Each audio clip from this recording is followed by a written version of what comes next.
This is fucking epic, innit?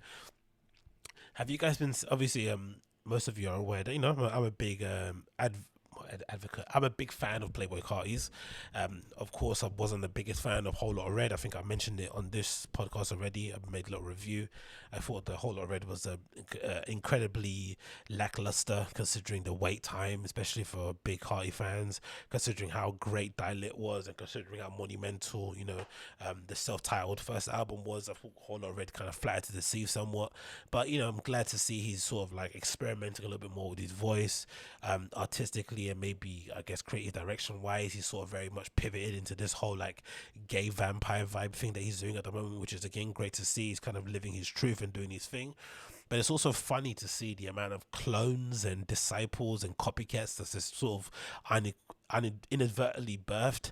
Now, I'm not too sure if this is people just directly copying and referencing Playboy Carti's aesthetic, or whether it's more to do with the fact that it seems to be a weird cultural coincidence. Just when Rick Owens ended up, being the new Playboy comedy gossip for some reason, right? You're seeing loads of random people wearing Rick Owens dunks and geo baskets and dresses and bags and sunglasses and stuff. It just, it's become like the it brand at the moment, especially within the quote unquote urban community. So I'm not sure whether or not it's just a coincidence that it's when that is kind of been, popped into the mainstream, and also Carti's Whole Lot of Red came out at the same sort of time, and that whole vampire aesthetic with the leaks and the the new Giovanni and the Rick Owens, all that stuff from Lucky, and it sort of converged into this weird place that we're in now, where it's kind of resulted in this really amazing video that went viral over the weekend of this kid.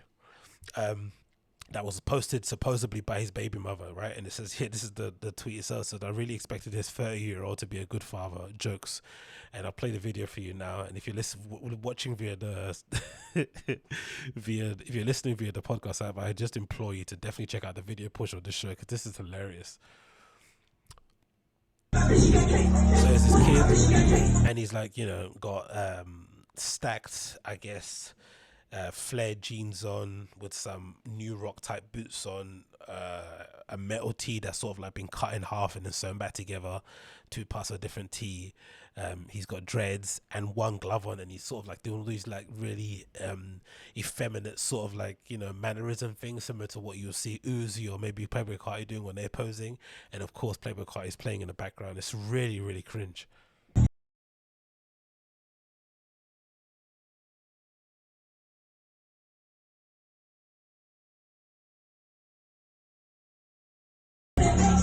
And for some reason, he's got V-Lone tatted underneath his right eye, which I thought was always weird in it. Like, I know Carti's got one tied next to his neck, but again, he's friends with Young Lord, who actually puts his brand together. I think if you're related or you're in that inner circle, it's one thing, but for just a regular fan that's just buying it off the interwebs to just suddenly get V-Lone tatted on the side of your face is very, very bizarre. But hey.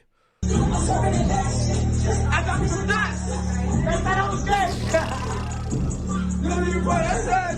So embarrassing, isn't it?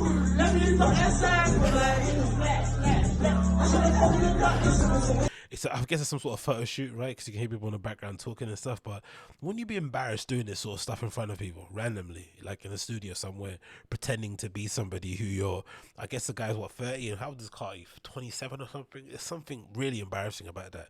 Highly, highly embarrassing. I don't know.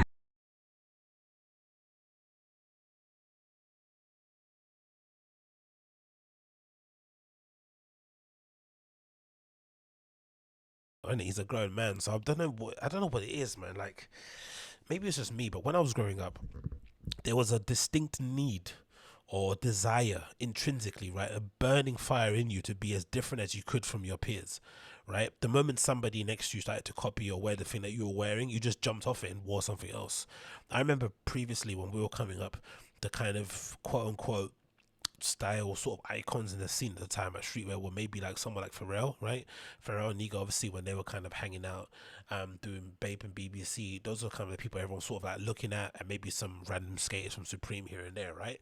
But the moment something sort of like popped into the mainstream and suddenly got worn by, let's say, a Big Sean or whatever, you just jumped off it straight away. You didn't want to be ever social. You didn't want anyone to ever come up to you and say, oh wow, you're wearing that Pharrell hat, or you're wearing that Nigo chain. You wanted to always kind of maybe take some cues from what they're doing, but then kind of mix it in with the stuff that you want to actually wear, your own sort of quote unquote personal style.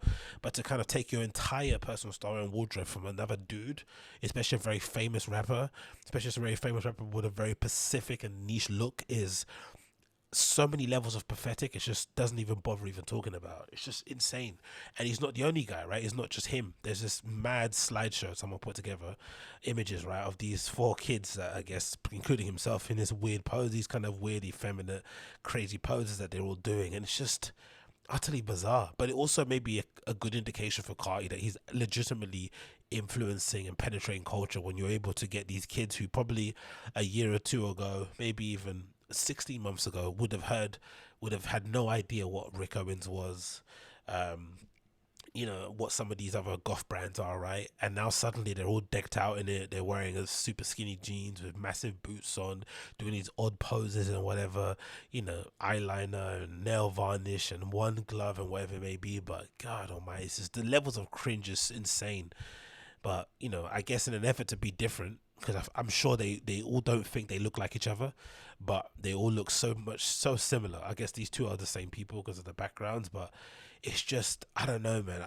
I couldn't live with myself going outdoors knowing that I've kind of dressed myself head to toe the same as some other dude, especially, like I said, a very, very famous and influential rapper. Like, it's bad enough for me nowadays, especially because it seems like people like someone like an ASAP Rocky or an ASAP Nas, they seem to be people who are genuinely interested in fashion, so they tend to sometimes have I won't say similar taste, but like they seem to sometimes buy the things I would kind of like to buy, and just the moment they do purchase something like that and they wear it and they kind of photographed in it, essentially what it does, it takes it off my rotation. I can't then wear that thing again, or I'm going to be at the risk of being accused of wearing that ASAP Nas, ASAP Rocky outfit. And these guys seem to kind of lean into it. Maybe it's a new thing with the younger generation. They don't mind looking like other people, right? But I don't know. There was a time when I was coming up where this was just not it. You could never ever be caught dead rocking anything that someone else was rocking, especially to this level of pride and awareness. And of course, someone posted this great screenshot of lyrics from Self-Titled and Whole Lot of Red. Woke up like with niggas talking like me, woke up like niggas sounding like me, and then of course the next slide, all these niggas dressing like me. And then we thought it was a joke, right? He kept kind of repeating this same sort of adage in most of his tracks, but it's definitely just something rings true. But I don't know, I don't get it, man. Look at these things. Like, what are these kids doing? There's a bit of Bloody Osiris mixed into this as well, right? Because he's really good at doing these sort of like convoluted street style things, right? He's probably one of the best performance artists in our time in that regards. But god damn it, this is embarrassing, man. Like, what is this? Like, legitimately, what is this? Like, I don't know. I really don't know. It's bad enough when you got the kind of the UK regen of Playboi Carti and Lancey Foe doing a similar sort of thing, but he can maybe be excused because he can maybe say, hey, I was doing it at the same time in my own way, bloody blah blah blah. But this is just straight up copying, and it's just so cringe, really, really cringe. And I would love to hear, actually, this kid here. I'm pretty sure this kid, whoever he is, his name's Hell. I don't know what his name is, right?